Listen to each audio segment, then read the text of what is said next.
I'm Joe Halko, your host, and welcome to another episode of NCSS Here for You. Since 1958, Northwestern Counseling and Support Services has been providing access to high-quality services which promote healthy living and emotional well-being to the residents of Franklin and Grand Isle counties. Over the years, as the needs of the community have changed, so too have the programs and services that we make available to assist children, adolescents, adults, families, and seniors. We take our role in the community seriously and strive to provide a continuum of the highest quality services to meet the needs of individuals who at any point seek assistance. 2025 marks a milestone for NCSS Here for You, as it's the 20th year that we've produced shows that air monthly highlighting the numerous services provided by NCSS. This month's episode is titled The Able House of NCSS.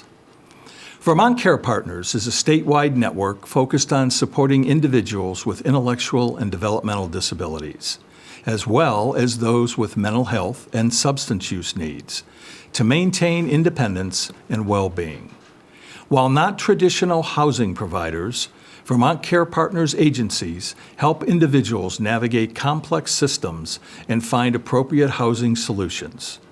With the opening of the Able House, Northwestern Counseling and Support Services is expanding its housing options to serve individuals with intellectual and developmental disabilities, particularly those with higher medical and mental health needs. To discuss the Able House in detail, I'm pleased to welcome this month's guests. They are Samantha Thomas, who is the Developmental Services Division Director, and Heather Hubbard, who is the Developmental Services Program Manager. And I'd like to welcome both of you to the show this month. Thanks, It's great to have you here. Now, before we begin discussing the Able House itself, could you share information about the 7 residential homes that NCSS has already been operating locally? So currently across Franklin County, we have 7 1 to 2 bedroom unlicensed residential care homes. Each home supports 1 to 2 individuals. They require 24-hour support and supervision to help them build skills and become more independent. We support them to ensure their personal and community safety. We help them build skills and gain independence so they can thrive and hopefully one day not reside in one of our residential care homes, but move out either to another model that is less restrictive or independently. Yeah, and that is, I don't think people understand what a huge deal this is for those individuals. And as you say, Heather, trying to live as independently as they possibly can and learning those skills and, hopefully then moving on in time. And while we're there, we support them with things like communication. We support them. Some people have jobs in our community. They may be supported participating in activities or engaging in volunteer work. So we're supporting them to be actively involved in their communities as well. Very good. Now, can you explain the collaboration with the Vermont Department of Disabilities, Aging, and Independent Living in opening the Able House? Absolutely. So in each of the homes that Heather just discussed, we've worked with our state partners at DALE. We call it DALE for short. And that's the same, it's no different than what we've worked with them with the Able House development. Ever since we were just sharing our vision of a gap that we saw in our community for the folks that we serve, we started bringing them into those conversations. We talked with them throughout all of our early planning, shared photos and progress as everything came together. And then we had a lovely tour from Commissioner Bowen, who's the commissioner of DALE, just recently. And it was really fantastic to be able to have her come through and see the space, see how beautiful it is, and what an incredible home that we've really been able to build and create for the folks that are going to be able to move in. And we're really excited that we've just this week begun receiving referrals. Excellent. Well, that's excellent. Now, speaking of this, the long duration that it takes to, of course, construct a location like this. Let's take a look at a short video showing the Able House under construction and the completed structure at this time.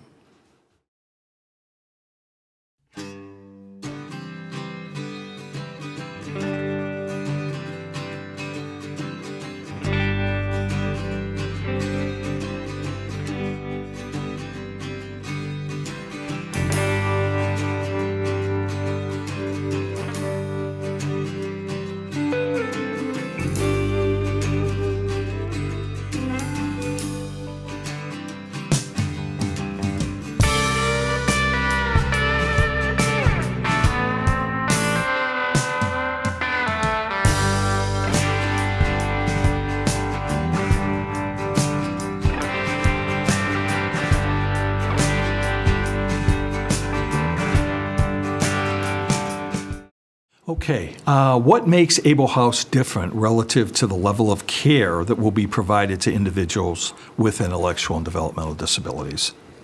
So Able House is a state licensed facility that provides housing, supportive services to people with intellectual and developmental disabilities. What is unique about it is because it is a residential care home that is licensed, it's a level 3 home, which means we'll provide personal care that is more comprehensive than in our current unlicensed homes. We'll provide a higher level of nursing overview and support to the residents that reside in the home, as well as medication management. In a level 3 care home, what is unique is we're going to be supporting people that may not fit the qualifications to reside in a nursing home, but they have a higher level of support need that we can provide within our current shared living model within our community.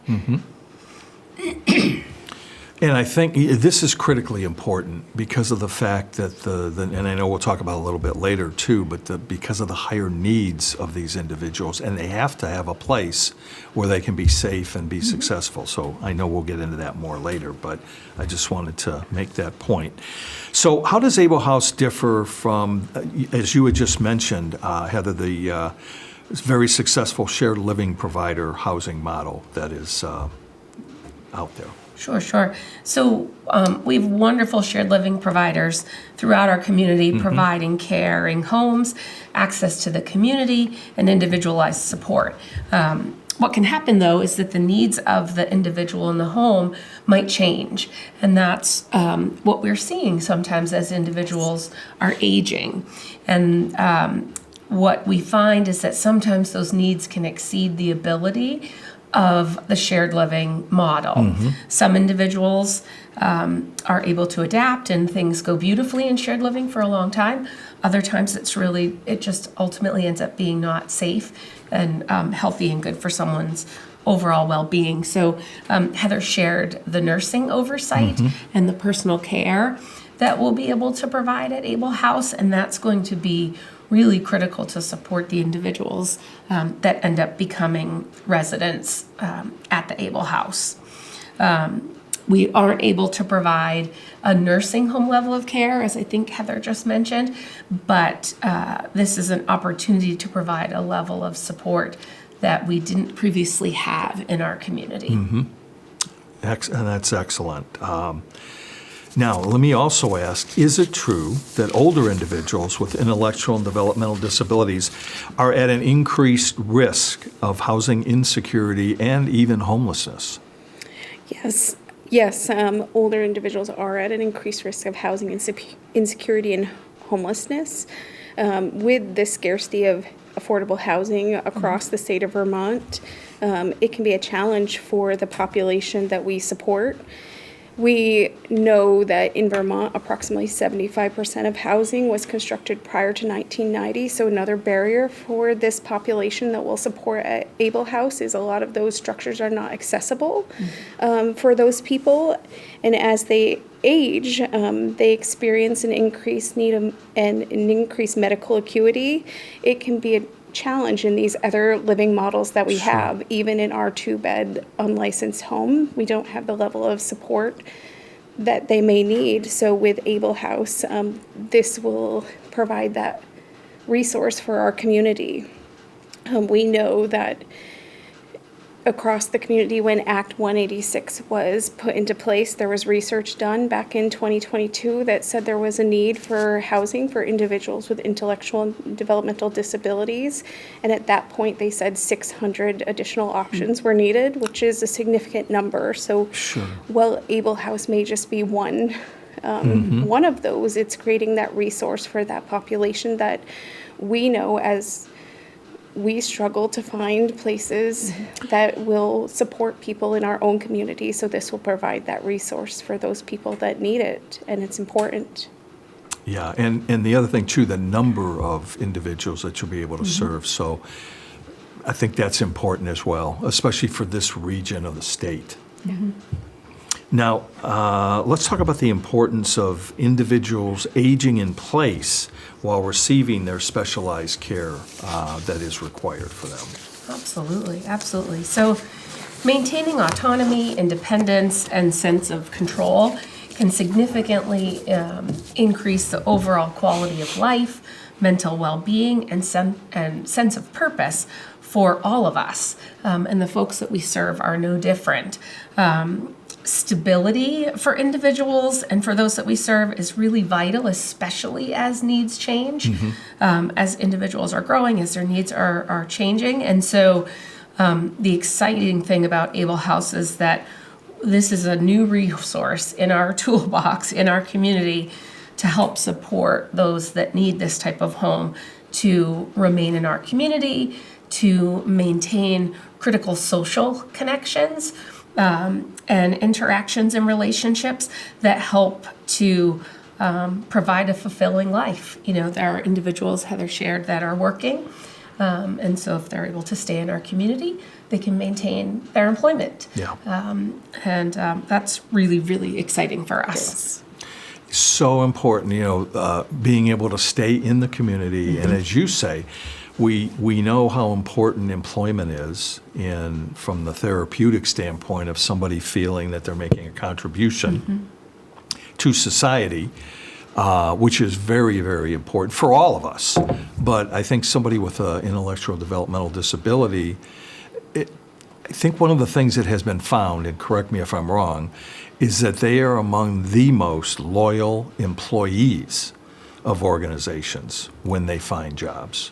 We have had such incredible success on our employment team with our job developers, building relationships with our employers, and our job coaches supporting people on the job. And I think that kind of an indication of that is that during COVID, during the heart of COVID, when things were shut down and folks were not at work, after things started to open back up, all of our locations, all of our employers said, we're ready, your job is here for you. And most of our folks, unless they had, you know, some health factor that, you know, precluded them from returning to work, they were right back in their jobs and committed and really valuing that contribution and that ability to be able to have peer, you know, to have work friends and things like that. So, yeah, absolutely. I think very important part of this entire model. So, how do you view Able House as helping to address the housing crisis for individuals with developmental, intellectual and developmental disabilities? There are currently not many housing options available for individuals that are aging and with IDD, so with intellectual and developmental disabilities. And it's especially challenging when they have an increased level of medical need. So the Able House will support by providing a unique option for those individuals that have that higher level of care need, so that they can get their needs met and within their local community. And will provide a higher level of care for them so that they can continue to thrive and grow and age happily. You know, like so many situations we talk about with mental health and acuity, you know, we're talking about medical concerns and other concerns as well, but don't we also find that there's more individuals today than, say, a decade ago who require these increased services? If you were to kind of figure out, if there were 10 people a decade ago, is that number now maybe 50 or something that really require this? And I'm saying this because looking at not only today, but the future, that this is a location that will really, really be valuable to a lot of individuals over time. I would agree with that we do see an increase in need of housing, unique housing models such as this. Not everyone fits into the same mold, so shared living may work for somebody and independent living may work for somebody, but a lot of people need this new type of structure that we're creating and different opportunities that we see across the state so that they feel fulfilled and have what they need. And this is so exciting for Franklin County. Are there many other homes like this throughout the state? So this specific demographic we're supporting is actually unique across the state. The senior population specifically, with these medical needs. There are other opportunities of homes that support people with the medical needs that will support, but they're open to all ages. Yeah. I think one thing that's exciting right now in this time, to your point around addressing housing needs, is that we're having conversations that talk about the importance of having a wide array of opportunities, and we're getting really creative in the way that we're thinking about how can we make sure that we have that array. Heather and I have some ideas that we're working on that we're hearing from the people that we serve, or parents and guardians of people that we serve, and we're really talking locally and across the state about how do we get creative and how do we make sure we've got opportunities that can meet the needs of all of the folks that are coming to us and accessing supports. Now, other areas that you'd like to express about the importance of the services that are going to be provided at the Able House? Are there things that we haven't discussed at this point that you'd like to share with the viewers to give them a really broad sense of how terrific this location and those that are going to be providing services within it will unfold? Yeah, I think a lot about the values that drive our work. You share at the beginning of the show the mission at NCSS, and we have core values, and we have some values in the DS system of care: voice and choice, self-determination, community inclusion, for example, and we really focus our supports so that the folks that we serve can live lives of their choosing, so that we can support their independence, so that they can make the same choices that we can all make in our lives. And what we know is that it can be really scary as anyone if you develop, a new medical need or, anything like that. And so we're really here, and the Able House is here to be able to support individuals in those times to live lives of their choosing, but also to manage worry and anxiety that maybe they have because they've developed something new, a need, has changed for them. And I'm really excited about that too. And even though the Able House and what you're going to learn there is all new because we haven't provided services to this level in the past, are there successes that you could point to from the other residential locations that we've had that, are just really positive outcomes that people have experienced due to being in one of our residential facilities? Yeah, it varies across each of our residential sites, are a little bit different. So we've supported people that started in a residential site and then are now living independently and thriving. They have employment and they're actively involved within their community, to other victories that we've seen where maybe people required extra support, and we were able to reduce that because they saw success. And we were able to support them with navigating challenges that they were facing in those moments. And now those challenges have lessened for them because they've learned new skills so that they can be successful members of their community. I think that's important too, that, when we talk about wrapping services around someone, depending again on their circumstances, it may take an individual or numerous individuals, but I think from your standpoint, the goals are always to try to get people to live their life. And I know the person wants to live their life as independently too. It's not like you have to say to them, Yes. this is something that you should be interested in. Of course they're interested in that. And I think sometimes that gets misunderstood in the way that people may act, that maybe that's not what they're looking for, but it is. Well, and I think that one thing about developmental services is that when someone comes in and is accessing support, it starts with a conversation about what their goals are.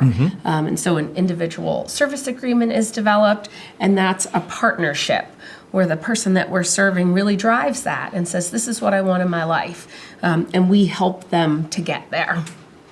That's the other important part, is that, with a broad brush, you say these are individuals with intellectual disabilities and developmental disabilities, but each one of the individuals, just like any of us, have unique circumstances. So that plan that you're talking about is very unique to them and them alone, as opposed to just being a cookie cutter scenario. Absolutely. Yeah, and what is unique is in our residential homes that we currently have, we have very skilled staff that provide support to individuals, and they do it in such a compassionate way that supports people to achieve what they want to achieve. And it may be different for everyone that is within the home. Even if they're residing together, we're able to meet their own individual needs and goals. And what we always talk about is that it takes a lot of time to support someone to achieve successes, but when they do, it's really important to celebrate every win, whether it's big or small. Sure. And I think that is important too, Heather. What you're saying is, along the journey, is to celebrate small victories. You can't wait for the end goal and then celebrate, but really celebrating along the way. So one other question that I have is the name. How did you come up with the name? I think it's a great name, but I'm just curious, all the dynamics behind the Able House. Yeah, that's a great story. Heather and I are not great at coming up with names, admittedly. And so we were, just open to suggestions, talking with folks at NCSS and Google searching, But what ultimately ended up happening is we have a standing committee. So individuals that we serve who I get to meet with monthly, and they share what's going on for them. They can ask me questions. They can give feedback, suggestions on how we can improve. And so during one of those standing committee meetings, I said, hey, I've got an update for you all on this new home, but we really need help thinking of a name. Yeah. And so everybody was just kind of, some names were being tossed around. And then all of a sudden, this one individual said, Able House. And I just said, yeah, that's it. And it was really incredible. And that person is so excited and so proud of being a part of this process and naming the home. It's one of my favorite things about our development thus far. That is a great story about, and standing committees and the incredible value that they provide us with is, if you don't mind, it reminds me of a time way back when I went to a standing committee meeting, and the individuals there were kind of saying, this word stigma about mental health, overcoming stigma, and it's a barrier, and we don't like this, and blah, blah, blah. So I said, what we should do is come back next month if you have any ideas with how stigma can become an acronym for something that maybe turns stigma around.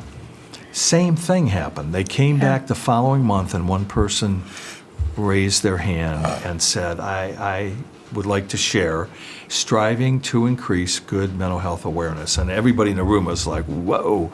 Yeah. So that stigma, in essence, being turned upside down because you're striving to increase your mental health awareness. Now, we're using mental health as a hyphenated word there to get the STIGMA. Sure. But the point being, what a great way to kind of break down barriers about the stigmatization of mental health as well. So anyway, I share your joy with when those things happen and they actually come from, a standing committee member, which is awesome. Yeah. And I think just the name in itself is beautiful because, the way that we talk about our services are, developmental disability services, intellectual disability services. And our work, however, is focused on abilities. Right. And the incredible things that individuals bring and their independence. So Able House, it just felt right. Yeah. It does. Well, that is terrific. And on that note, our time is up. And I want to thank my guests, Samantha Thomas and Heather Hubbard, for sharing their insights on NCSS expanding their housing options for individuals with intellectual and developmental disabilities and the opening of the Able House of NCSS. I also want to thank you, the viewer, for spending time with us again this month. You can learn more about NCSS and all of their programs and services by logging on to ncssinc.org. I'm Joe Halco, and I'll be back next month with another episode of NCSS Here for You.